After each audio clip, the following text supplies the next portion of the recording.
Life during this pandemic has been really weird. I'm a senior, and this is definitely not how I expected to spend my last few months of high school. My coronavirus quarantine period has been pretty hectic and chaotic because I have 3 younger siblings. My life during coronavirus has been pretty boring. I haven't been doing much. I've just been trying to stay home and social distance. I've been at home for more than a month now, and I can definitely say I'm ready for things to go back to normal. Living through this coronavirus pandemic has been tough on everyone, but practicing social distancing, if you're a teenager, that's gotta be rough. You're stuck inside the house all day, you're going to school online, and some really big life events like prom and graduation are completely different than you imagined. But some teens have been using all this extra time online to do something to help the rest of us by fact-checking posts they come across on their social media feeds. MediaWise is a news literacy program created by the Poynter Institute. Its aim is to teach high schoolers how to verify information that they see online. Full disclosure, I am one of several journalists who serve as an ambassador for the program. We have about 20 student journalists on staff right now, and they are spread across the entire United States, and they help us debunk viral misinformation that they're seeing on their own timeline through social media storytelling. So these teenagers are walking you through how they were able to fact check a claim. They're not just telling you this is legit or it's not legit. They are teaching tools that professional journalists, professional fact checkers use, and presenting it in a way that's fun and entertaining. We spoke with Angie Lee, a sophomore in Florida, and had her walk us through how she fact checked something that she found on TikTok.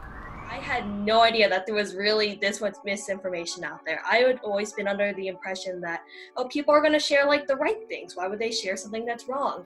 But really it came down to like sometimes people don't really know and they just accidentally spread misinformation. So what did you do? Take us through the process of how you debunked this.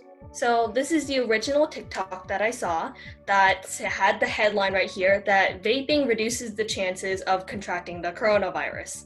So one of the easiest things that you can do is open up a new tab and just do a quick little keyword search. So just like the major headline words. So here we have vaping reduces coronavirus.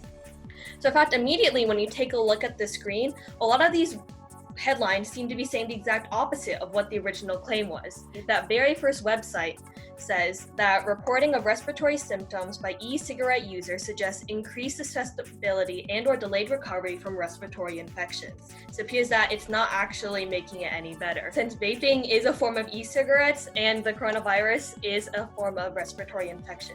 So I took a look at the second link. This article is from the National Institute on Drug Abuse, so we have to make sure that we're getting this information from trustworthy sources. This source said that emerging evidence suggests that exposure to aerosis from e-cigarette harms the cells of the lung and diminishes the ability to respond to infection. So again, it does seem like that vaping would in fact make the coronavirus worse. So actually, in fact, it seems like that this TikTok is not legit. I mean, that TikTok probably was seen by lots of people, possibly even believed by lots of people. So that's really just the cost of misinformation. Sometimes people just start believing the wrong things. They might start acting on it because if they believe, the vaping would help reduce the chances, and maybe they'll start doing it. So in fact, misinformation can have some really, really deadly costs. If something seems like a little off or shaky, then probably just don't share it. Don't spread misinformation. Over the past couple of years, this teen fact-checking network has declared more than 200 posts either legit or not legit. If you don't know where to start, they have some great insight and advice.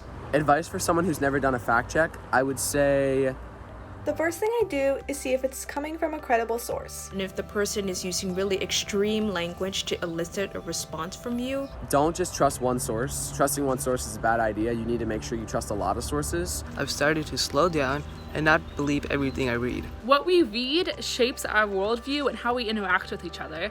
Ensuring that the information we're consuming and sharing is accurate not only benefits ourselves, but benefits the whole world.